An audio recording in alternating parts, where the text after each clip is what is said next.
Bana, mambo vipi? Karibu tena, ni time nyingine tena tunakutana hapa. Ni stori za kiburudani ambazo zinatukutanisha pamoja. Stori kubwa ilikuwa ni Shilole kupata ajali siku ya jana. Moja kati ya taarifa ambazo zilitolewa na mheshimiwa mbunge wa Kigoma mjini Baba Levo. Baba Levo ni mbunge wa Kigoma mjini. Maisha yanabadilika kinoma noma, maisha yanaenda kasi. Sasa hivi tunamuita mheshimiwa. Sasa Baba Levo alituhabarisha kwamba Shilole kapata ajali. Kumbuka juzi kati hapa Baba Levo alikuwa ameandaa kama tamasha fulani hivi, kama hafla fulani hivi, ambapo kulikuwa kuna misosi ya kutosha, ambapo watu wa Kigoma walikutana kwa pamoja wakapiga msosi na vitu vingine kama hivyo. Na kutokana na ukaribu wake na Shilole alikuwa ni moja kati ya wasanii ambao walifika Kigoma kumsapoti msanii Baba Levo, mheshimiwa Baba Levo ambaye ni mbunge wa Kigoma mjini. Lakini wakati anarudi kwenda Dodoma alipata ajali njiani baada ya kugongana na ng'ombe. Of course nimeona hapa pia taarifa jeshi la polisi kwamba Shilole hajaripoti taarifa hiyo katika kituo chochote kile cha polisi, na inatakiwa afike kituoni na kuripoti ajali hiyo. Lengo ni uchunguzi fanyike na kuchunguzwa zaidi kwamba nani alikuwa na makosa. Kama Shilole alikuwa na makosa, basi achukuliwe hatua. Sasa Shilole, watu walikuwa wanauliza kwamba hali yake vipi, wengine wakienda mbali zaidi wakisamini uhai wa ng'ombe, au sio, wakihoji kwamba ng'ombe wetu wana hali gani, ng'ombe wetu wanaendeleaje. Lakini pia kuna wengine ambao walienda mbali zaidi wakitamani kwamba Shilole afariki dunia. Good news ni kwamba Shilole kupitia akaunti yake ya Instagram amethibitisha kwanza kwamba ni kweli alipata ajali, lakini pia kupitia hiyo ajali Shilole anasema kwamba amemwona Mungu. So caption ambayo ameiandika hapa Shilole kwa mara ya kwanza kabisa tangu taarifa zisambae kupitia mitandao mbalimbali kijamii kwamba kapata ajali, Shilole kwanza kashia gari yake hapa na kuandika, nimemwona Mungu kwa macho yangu baada ya ajali, nimesimama leo kwa neema yake, sifa na utukufu ni zake milele, kila pumzi ninayovuta leo ni shuhuda juu yake. Lakini pia mwishoni akamalizia kuandika, asanteni kwa jumbe zenu, asanteni kwa simu zenu kwangu na kwa watu wangu wa karibu, asanteni sana kwa dua zenu, hakika Mungu ni mwema sana. Huu ndio ujumbe wa Shilole baada ya kunusurika katika ajali, na taarifa hii ilikuwa imetolewa kwa mara ya kwanza na mbunge mheshimiwa Baba Levo. Sasa nimepitia pia comment hapa kama jana, mwendo ni ule ule. Tumeshuhudia namna ambavyo comment zilikuwa zimetililika, wananzengo wakiulizia uhai wa ng'ombe na kumwacha Shilole. Huyu wa kwanza ni Mona Lisa. Mona Lisa anasema pole sana Zuena. Lakini pia mwingine anaitwa Samuel Love anasema kwamba pole sana sister, Mungu ni mwema. Lakini pia Lil Omi ka comment hapa, Chino Kid pia akasema pole sana my sister.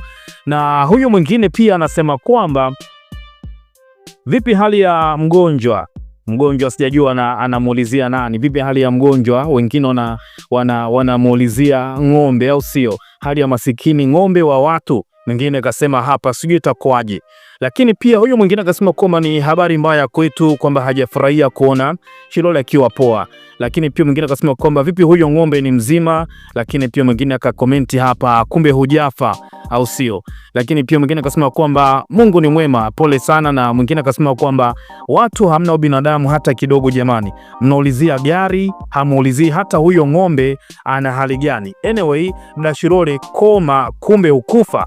Yani huyu hapa yeye anasema kwamba watu hawana ubinadamu hata kidogo, yani wanaulizia gari badala ya kuulizia ng'ombe ana hali gani. Lakini pia mwishoni kamalizia, anyway dada Shilole koma, kumbe ukufa da. Lakini pia mwingine akasema kwamba natumai ng'ombe wapo salama ili tuweze kunufaika nao. Lakini pia tumalizia na huyu wa mwisho akasema kwamba Mungu amfanyie wepesi ng'ombe apone haraka. Kibatara tunaomba usimamie kesi ya ng'ombe apate haki zake. Huyu binti Msumi achukuliwa hatua za kisheria kwa uzembe barabarani. So bado unaona comment namna ambavyo wananchi bado wana hasira na wasanii. Shilole unajua ni kama kuna kitu kimoja alikosea. Unakumbuka that time ambapo zimetokea vurugu za Oktoba 29, au sio? Wananchi walikuwa na hasira sana na wasanii kwa kuto kukemea maovu ambayo yamekuwa yakitokea katika jamii na vitu kama hivyo. Kwa hiyo tumeshuhudia hapo katikati wananchi wana hasira kinoma noma na wasanii. Sasa Shilole kumbuka alikuwa ni miongoni mwa wahanga kwenye zile vurugu. Ofisi yake ya Shishi Food ilipigwa moto Na baada ya hapo Shilole alikuja kuongea na kutema shombo nyingi kinoma noma. Of course kwa upande wake huenda yuko sawa, lakini kitu ambacho wananchi wanakipigia kelele ni wasanii kuto kusemea changamoto ambazo wananchi wanazipitia yakitokea majanga na vitu vingine kama hivyo, wamekuwa wakikaa kimya kabisa. Sasa angalia komenti hizi ambazo watu wanazidrop hapa kwa Shilole. Watu walitamani afe kabisa. Wasanii wana la kujifunza pia hapa. Tuachie maoni yako. Kubwa ni kwamba Shilole yuko poa na ameshare pia story hii kupitia Instagram account yake ya kwamba yuko poa, lakini pia kupitia hii ajali Shilole anasema kwamba amemuona Mungu. Nini maoni yako? Share na sisi hapo kupitia comment section. Lakini kubwa zaidi ni kwamba nikumbushe tu kwamba Shilole alitoa ujumbe kwa taifa baada tu ya ofisi yake kuchoma moto kile kipindi, na hii ni posti yake ya kwanza kabisa. Ukiingia katika akaunti yake ya Instagram ameipini, kwa ukiingia utaiona kabisa. Katika posti hii mwishoni kabisa Shilole alisema kwamba mimi sitarudi nyuma katu, nitaendelea kuamini, kutetea na kusimama na imani safi ya chama changu CCM.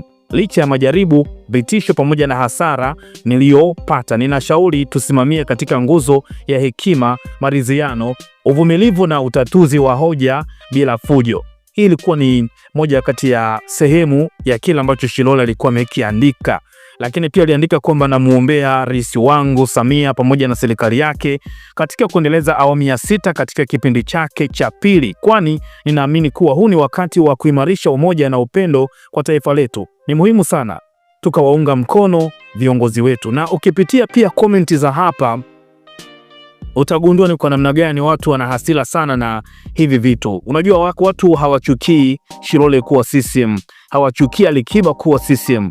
Watu ambacho wana mind ni kuona wasanii yanapotokea majanga. Kumbuka kuna matukio mengi sana yanatokea hapo katikati.